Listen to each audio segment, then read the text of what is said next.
नमस्कार दोस्तों, स्वागत है आपका हमारे चैनल कहानियों की दुनिया बाय वानी में। तो हमारी आज की कहानी है घर जमाई, मुंशी प्रेमचंद्र की कहानी। तो चलिए शुरू करते हैं। हरिधन जेठ की दोपहरी में ऊख में पानी देकर आया और बाहर बैठा रहा। घर में से धुआं उठता नजर आता था, छन छन की आवाज भी आ रही थी। उसके दोनों साले उसके बाद आए और घर में चले गए। दोनों सालों के लड़के भी आए और उसी तरह अंदर दाखिल हो गए, पर हरिधन अंदर न जा सका।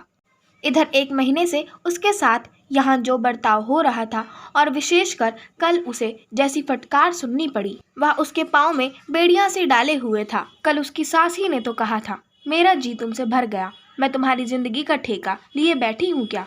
और सबसे बढ़कर अपनी स्त्री की निष्ठुरता ने उसके हृदय के टुकड़े कर दिए थे। वह बैठी यह फटकार सुनती रही, पर एक बार भी तो उसके मुंह से ना निकला, अम्मा तुम क्यों इनका अपमान कर रही हो। बैठी गट सुनती रही, शायद मेरी दुर्गति पर खुश हो रही थी। इस घर में वह कैसे जाए, क्या फिर वही गालियाँ खाने, वही फटकार सुनने के लिए। और आज इस घर में जीवन के 10 साल गुजर जाने पर यह हाल हो रहा है। मैं किसी से कम काम नहीं कहता हूँ। दोनों साले मीठी नींद सोते रहते हैं और मैं बैलों को सानी पानी देता हूँ, छांटी काटता हूँ। वहाँ सब लोग पल पल पर चिलम पीते हैं। मैं आंखें बंद किए अपने काम में लगा रहता हूँ। संध्या समय पर घर वाले गाने बजाने चले जाते हैं। मैं घड़ी रात तक गाय भैंस दूहता हूँ। उसका यह पुरस्कार मिला है कि कोई खाने को भी नहीं पूछता, उल्टे और गालियाँ मिलती हैं। उसकी स्त्री घर से डोल लेकर निकली और बोली, जरा इसे कुएं से खींच लो, एक बूंद पानी नहीं है। हरिधन ने डोल लिया और कुएं से पानी भर लाया। उसे जोर से भूख लगी हुई थी, समझा अब खाने को बुलाने आएगी, मगर स्त्री डोल लेकर अंदर गई तो वहीं की हो रही। हरिधन थका मांदा क्षुधा से व्याकुल पड़ा सो रहा। सहसा उसकी स्त्री गुमानी ने आकर उसे जगाया। हरिधन ने पड़े पड़े ही कहा, क्या है, क्या पड़ा भी ना रहने देगी, या और पानी चाहिए। गुमानी कटु स्वर में बोली, गुर्राते क्यों हो, खाने को बुलाने आई हूँ। हरिधन ने देखा, उसके दोनों साले और बड़े साले के दोनों लड़के भोजन किए चले जा रहे हैं। उसकी देह में आग लग गई। मेरी अब यह नौबत पहुंच गई कि इन लोगों के साथ बैठकर खा भी नहीं सकता। मैं इनकी झूठी थाली चाटने वाला हूँ। मैं इनका कुत्ता हूँ जिसे खाने के बाद टुकड़ा रोटी डाल दी जाती है। यही घर है जहाँ आज से 10 साल पहले उसका कितना आदर सत्कार होता था। साले गुलाम बने रहते थे। सास मुँह जोहती रहती थी, स्त्री पूजा करती थी। तब उसके पास रुपए थे, जायदाद थी। अब वह दरिद्र है। उसकी सारी जायदाद को इन्हीं लोगों ने कूड़ा कर दिया। अब रोटियों के भी लाले हैं। उसके जी में एक ज्वाला सी उठी कि इसी वक्त अंदर जाकर सास को और साली को भिगो भिगो कर लगाए, पर जब्त करके रह गया। पड़े पड़े बोला, मुझे भूख नहीं है, आज ना खाऊंगा। गुमानी ने कहा, ना खाओगे मेरी बला से, हाँ नहीं तो खाओगे, तुम्हारे ही पेट में जाएगा, कुछ मेरे पेट में थोड़े ही न जाएगा। हरिधन का क्रोध आंसू बन गया। यह मेरी स्त्री है जिसके लिए मैंने अपना सर्वस्व मिट्टी में मिला दिया। मुझे उल्लू बनाकर यह सब मुझे अब निकाल देना चाहते हैं। वह अब कहाँ जाए, क्या करें। उसकी सास आकर बोली, चलकर खा क्यों नहीं लेते जी, रूठते किस पर हो। यहाँ तुम्हारे नखरे सहने का किसी में बूता नहीं है। जो देते हैं वह मत देना, और क्या करोगे, तुमसे बेटी ब्याही है, कुछ तुम्हारी जिंदगी का ठेका नहीं लिया है। हरिधन ने मर्माहत होकर कहा, हाँ अम्मा, मेरी भूल थी कि मैं यही समझ कर रहा था। अब मेरे पास क्या है कि तुम मेरी ज़िंदगी का ठेका लोगी। जब मेरे पास धन भी था तब सब कुछ आता था, अब दरिद्र हूँ, तुम क्यों बात पूछोगी। बूढ़ी सास भी मुंह फुलाकर भीतर चली गई। बच्चों के लिए बाप एक फालतू सी चीज़, एक विलास की वस्तु है, जैसे घोड़े के लिए चने या बाबुओं के लिए मोहन भोग। मोहन भोग उम्र भर ना मिले तो किसका नुकसान है, मगर एक दिन रोटी दाल के दर्शन ना हो तो फिर देखिए क्या हाल होता है। पिता के दर्शन कभी कभी शाम सवेरे हो जाते हैं। वह बच्चे को उछालता है, दुलारता है, कभी गोद में लेकर या उंगली पकड़कर सैर कराने ले जाता है, और बस यही उसके कर्तव्य की इति है।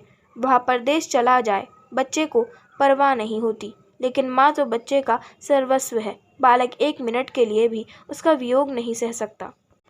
पिता कोई हो उसे परवाह नहीं, केवल एक उछालने कुदाने वाला आदमी होना चाहिए, लेकिन माता तो अपनी होनी चाहिए, 16 आने अपनी।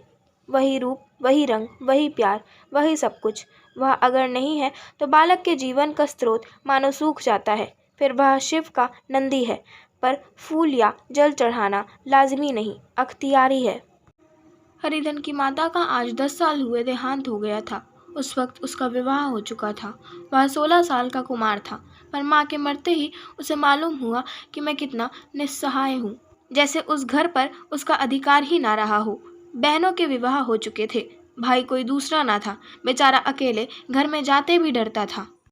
माँ के लिए रोता था, पर माँ की परछाई से डरता था, जिस कोठरी में उसने देह त्याग दिया था, उधर आंखें तक न उठाता। घर में एक बुआ थी, वह हरिधन को बहुत दुलार करती।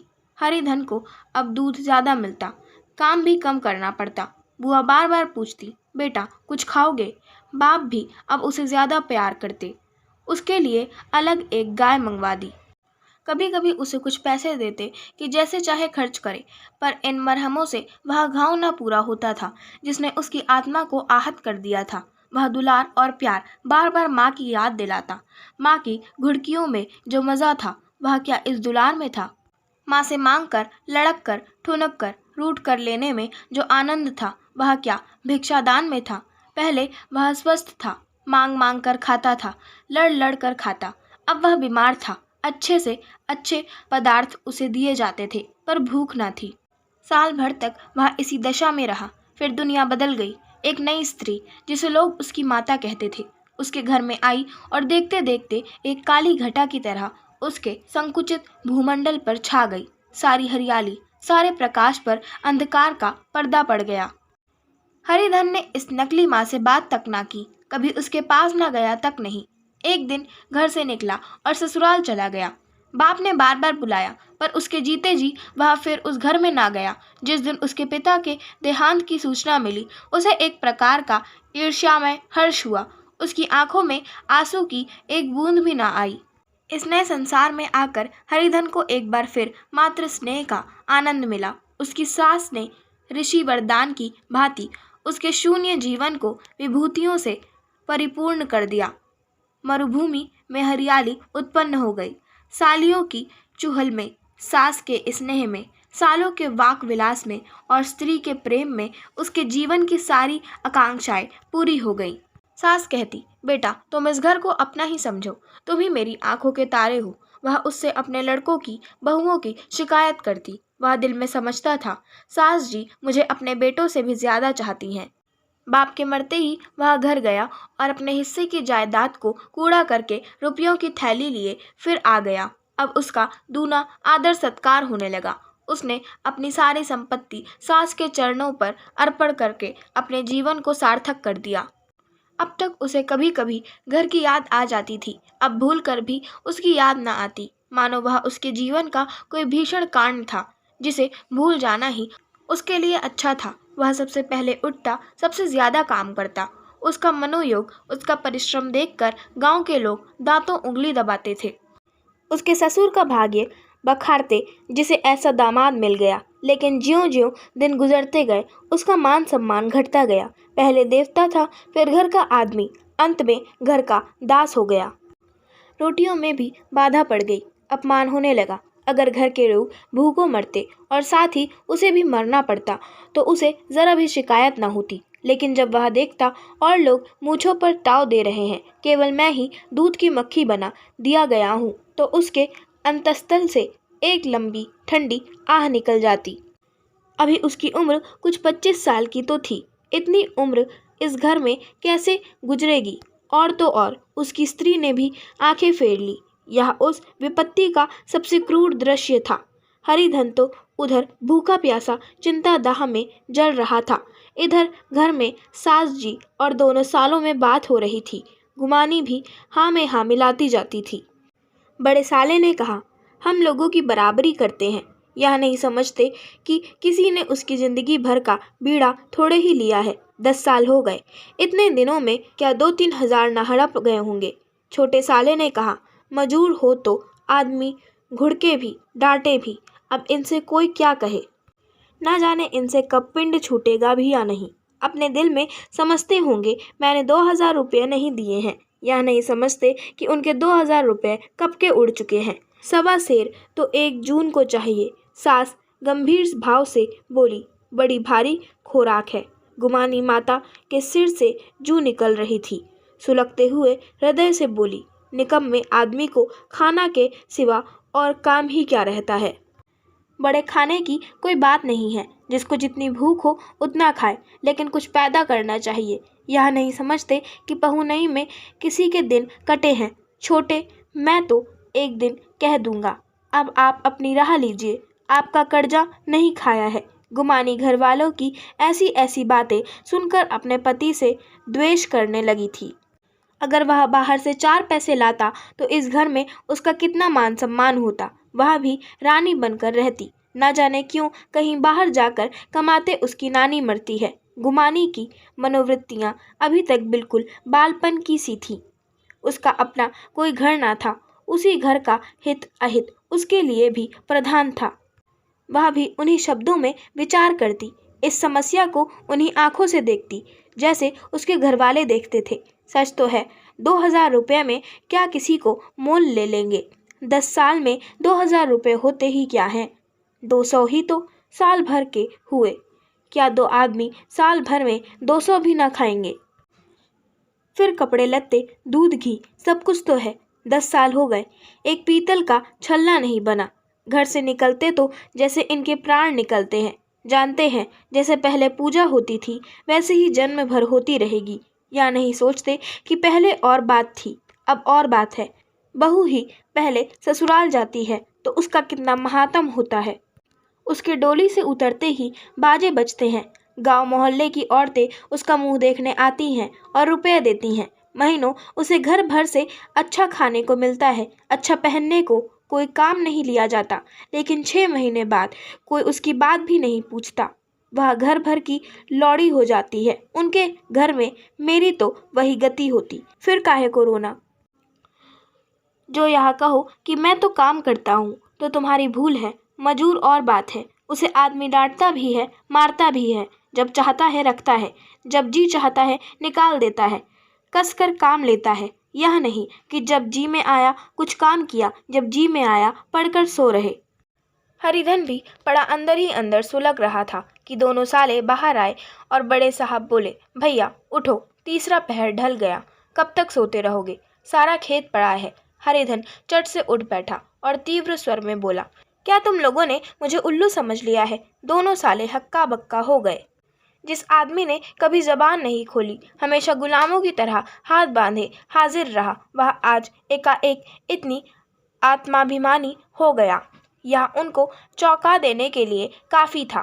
कुछ जवाब न सूझा। हरिधन ने देखा इन दोनों के कदम उखड़ गए हैं तो एक धक्का और देने की प्रबल इच्छा को ना रोक सका। उसी ढंग से बोला, मेरी भी आंखें हैं, अंधा नहीं हूँ, न बहरा ही हूँ। छाती फाड़ कर काम करूँ और उस पर भी कुत्ता समझा जाऊँ। ऐसे गधे कहीं और होंगे। अब बड़े साले भी गरम पड़े। तुम्हें किसी ने यहाँ बांध तो नहीं रखा है। अब की हरिधन लाजवाब हुआ, कोई बात ना सूझी। बड़े ने फिर उसी ढंग से कहा, अगर तुम यह चाहो कि जन्म भर पाहुने बने रहो और तुम्हारा वैसा ही आदर सत्कार होता रहेगा तो हमारे बस की बात नहीं है। हरिधन ने आंखें निकाल कर कहा, क्या मैं तुम लोगों से कम काम करता हूँ? बड़े, यह कौन कहता है? हरिधन, तो तुम्हारे घर की यही नीति है कि जो सबसे ज़्यादा काम करे वही भूखों मारा जाए। बड़े, तुम खुद खाने नहीं गए, क्या कोई तुम्हारे मुंह में कौर डाल देता? हरिधन ने होठ चबा कर कहा, मैं खुद खाने नहीं गया, कहते तुम्हें लाज नहीं आती? नहीं आई थी बहन तुम्हें बुलाने। हरिधन की आंखों में खून उतर गया, दांत पीस कर रह गया। छोटे साले ने कहा, अम्मा भी आई थी, तुमने कह दिया मुझे भूख नहीं है, तो क्या करती? सास भीतर से लपकी चली आ रही थी। यह बात सुनकर बोली, कितना कहकर हार गई, कोई उठे ना तो मैं क्या करूं? हरिधन ने विष, खून और आग से भरे हुए स्वर में कहा, मैं तुम्हारे लड़कों का झूठा खाने के लिए हूँ।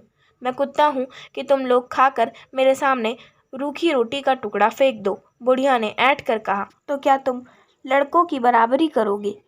हरिधन परास्त हो गया। बुढ़िया के एक ही वाक प्रहार ने उसका काम तमाम कर दिया। उसकी तनी हुई भवें ढीली पड़ गईं, आंखों की आग बुझ गई, फड़कते हुए नथरे शांत हो गए।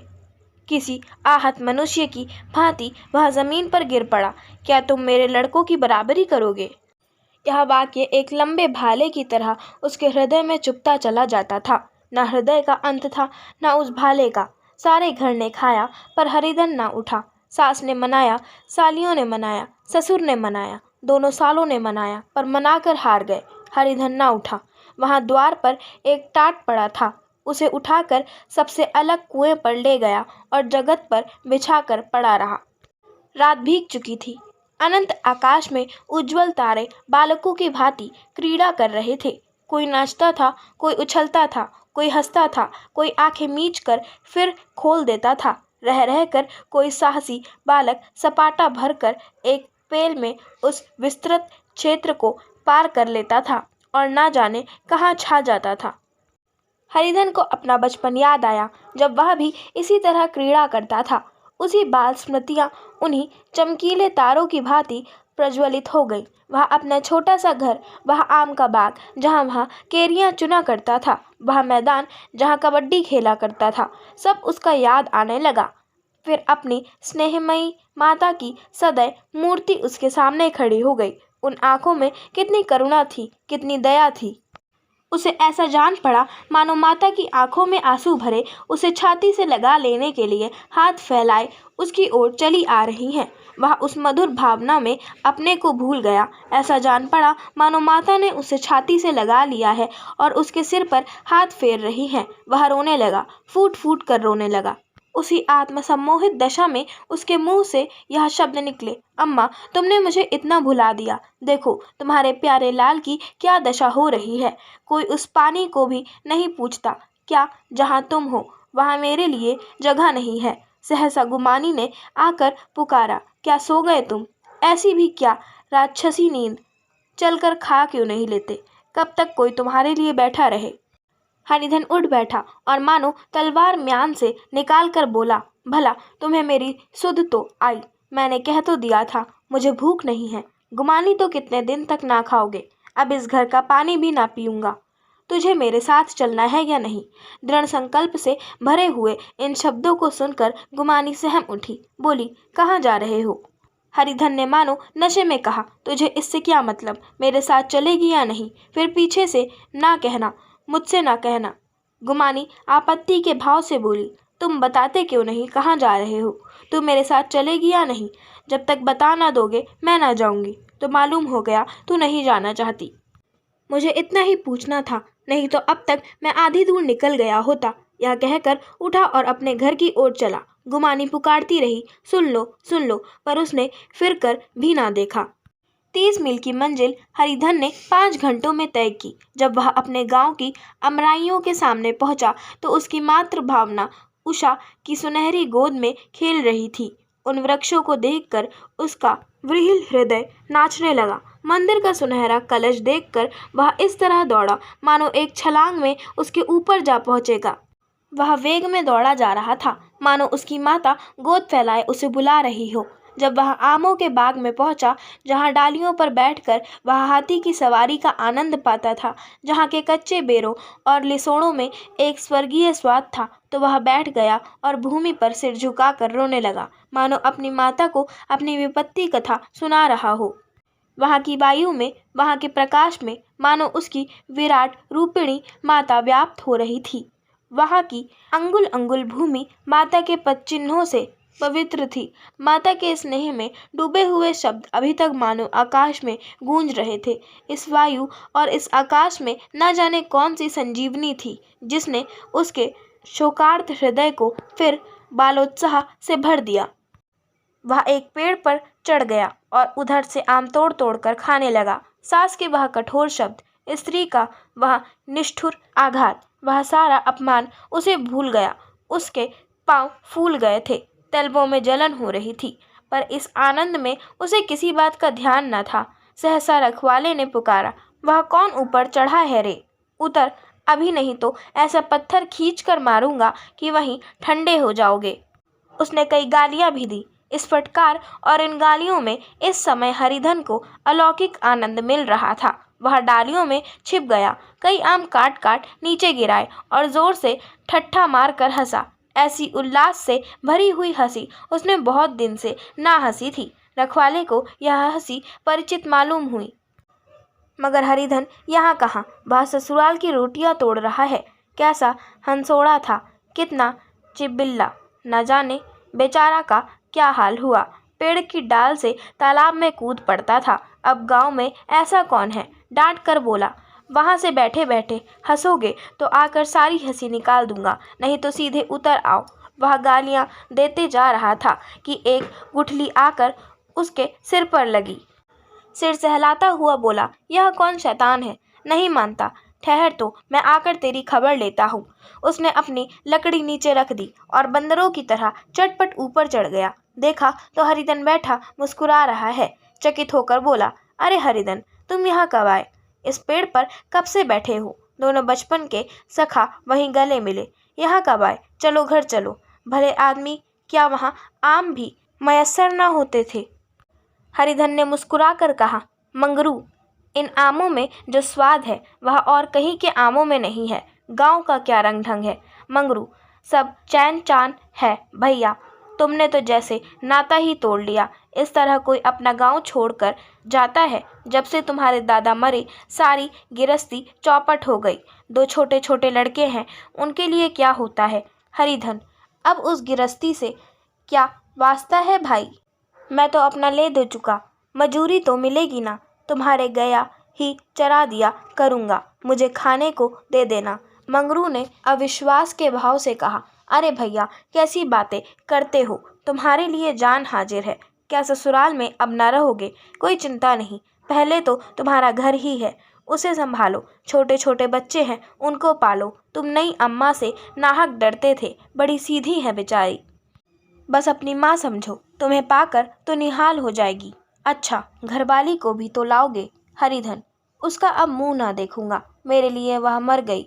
मंगरू, तो दूसरी सगाई हो जाएगी।